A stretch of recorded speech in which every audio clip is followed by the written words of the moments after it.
आज एकादशी के दिन जरूर सुनिए एकादशी माता की उत्पत्ति की कथा। इसकी कथा इस प्रकार है। युधिष्ठिर ने भगवान श्री कृष्ण से पूछा, भगवान, पुण्यमयी एकादशी तिथि कैसे उत्पन्न हुई? इस संसार में वह क्यों पवित्र मानी गई तथा देवताओं को कैसे प्रिय हुई? श्री भगवान बोले, हे कुंती नंदन, प्राचीन समय की बात है। सत्य युग में मूर नामक दानव रहता था। वह दानव बड़ा ही अद्भुत, अत्यंत रौद्र तथा संपूर्ण देवताओं के लिए भयंकर था। उस काल रूपधारी दुरात्मा महासुर ने इंद्र को भी जीत लिया था। संपूर्ण देवता उससे परास्त होकर स्वर्ग से निकाले जा चुके थे और शंकित तथा भयभीत होकर पृथ्वी पर विचारा करते थे। एक दिन सब देवता महादेव जी के पास गए। वहां इंद्र ने भगवान शिव के आगे सारा हाल कह सुनाया। इंद्र बोले, महेश्वर, ये देवता स्वर्ग लोक से निकाले जाने के बाद पृथ्वी पर विचर रहे हैं। मनुष्यों के बीच रहना इन्हें शोभा नहीं देता है। हे महादेव, कोई उपाय बतलाइए। ये देवता अब किसका सहारा ले? महादेव जी ने कहा, देवराज, जहाँ सबको शरण देने वाले, सबकी रक्षा में तत्पर रहने वाले जगत के स्वामी भगवान गरुड़ ध्वज विराजमान है, तुम लोग वहाँ जाओ, वे ही तुम लोगों की रक्षा करेंगे। भगवान श्री कृष्ण कहते हैं, युधिष्ठिर, महादेव जी की यह बात सुनकर परम बुद्धिमान देवराज इंद्र संपूर्ण देवताओं के साथ क्षीर सागर में गए, जहां भगवान गदाधर सो रहे थे। इंद्र ने हाथ जोड़कर उनकी स्तुति की। इंद्र बोले, देवेश्वर, आपको नमस्कार है। देव, आप ही पति, आप ही मति, आप ही कर्ता और आप ही कारण हैं। आप ही सब लोगों की माता और आप ही इस जगत के पिता हैं। देवता और दानव दोनों ही आपका वंदना करते हैं। पुंडरीकाक्ष, आप दैत्यों के शत्रु हैं। मधुसूदन, आप हम लोगों की रक्षा कीजिए।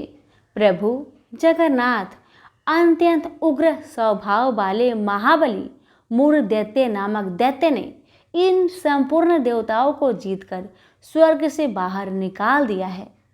भगवान देवेश्वर, शरणागत वत्सल, देवता भयभीत होकर आपकी शरण में आए हैं।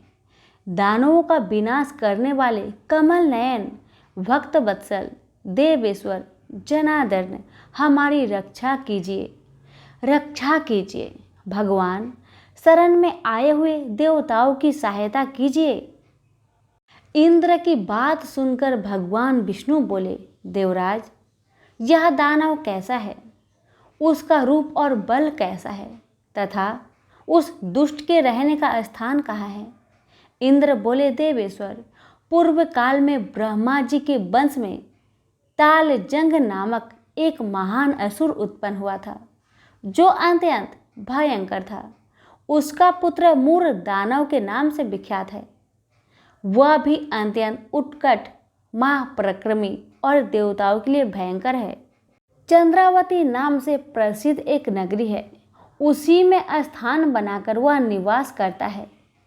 उस दैत्य ने समस्त देवताओं को परास्त करके उन्हें स्वर्ग लोक से बाहर कर दिया है। उसने एक दूसरे ही इंद्र को स्वर्ग के सिंहासन पर बैठाया है। अग्नि, चंद्रमा, सूर्य, वायु तथा वरुण भी उसने दूसरे ही बनाए हैं। जनार्दन, मैं सच्ची बात बता रहा हूँ, उसने सब कोई दूसरे ही कर लिए हैं। देवताओं को तो उनके प्रत्येक स्थान से वंचित कर दिया है। इंद्र की बात सुनकर भगवान जनार्दन को बड़ा क्रोध आया। उन्होंने देवताओं को साथ लेकर चंद्रावती नगरी में प्रवेश किया। भगवान गदाधर ने देखा दैत्यराज बारंबार गर्जना कर रहा है और उससे परास्त होकर संपूर्ण देवता दसों दिशाओं में भाग रहे हैं। अब वह दानव भगवान विष्णु को देखकर बोला, खड़ा रह, खड़ा रह। उसकी यह ललकार सुनकर भगवान के नेत्र क्रोध से लाल हो गए। विष्णु भगवान बोले, अरे दुराचारी दानव, मेरी इन भुजाओं को देख। यह कहकर भगवान श्री हरि विष्णु ने अपने दिव्य बाणों से सामने आए हुए दुष्ट दानव को मारना आरंभ किया। दानव भय से विहल हो उठे। पांडुनंदन तत्पश्चात श्री विष्णु ने दैत्य सेना पर चक्र का प्रहार किया। उससे छिन्न भिन्न होकर सैकड़ों योद्धा मौत के मुख में चले गए। इसके बाद भगवान मधुसूदन बद्रिका आश्रम में चले गए। वहां सिंहवती नाम की गुफा थी जो 12 योजन लंबी थी। पांडुनंदन उस गुफा में एक ही दरवाजा था। भगवान विष्णु उसी में सो गए। वह दानव मूर्ख भगवान को मार डालने के उद्देश्य से उनके पीछे पीछे तो लगा ही था, अतः उसने भी उसी गुफा में प्रवेश किया। वहां भगवान को सोते देख उसे बड़ा हर्ष हुआ। उसने सोचा, यह दानों को भय देने वाला देवता है, अतः निसंदेह इसे मैं मार डालूंगा। युधिष्ठिर दानव के इस प्रकार विचार करते ही भगवान विष्णु के शरीर से एक कन्या प्रकट हुई, जो बड़ी ही रूपवती, सौभाग्यशालिनी तथा दिव्य अस्त्र शस्त्रों से सुसज्जित थी। वह भगवान के तेज के अंश से उत्पन्न हुई थी। उसका बल और पराक्रम महान था। युधिष्ठिर दानवराज मूर ने उस कन्या को देखा। कन्या ने युद्ध का विचार करके दानव के साथ युद्ध करने के लिए याचना की। युद्ध छिड़ गया। कन्या सब प्रकार की युद्ध कला में निपुण थी। वह महान असुर उस कन्या के हुक्कार मात्रा से ही जलकर राख के ढेर में परिवर्तित हो गया। दानव के मारे जाने पर भगवान जाग उठे। उन्होंने दानव को धरती पर इस प्रकार निष्प्राण पड़ा देखकर कन्या से पूछा, मेरा यह शत्रु अत्यंत उग्र और भयंकर था, किसने इसका वध किया है? तब कन्या बोली, स्वामीन, आपके ही प्रसाद से मैंने ही इस महादैत्य का वध किया है। श्री भगवान ने कहा, कल्याणी, तुम्हारे इस कर्म से तीनों लोकों के मुनि और देवता आनंदित हुए हैं। अतः तुम्हारे मन में जैसी इच्छा हो उसके अनुसार मुझसे कोई वर मांग लो। देव दुर्लभ होने पर भी वह वर मैं तुम्हें अवश्य दूंगा, इसमें तनिक भी संदेह नहीं है। वह कन्या साक्षात एकादशी ही थी।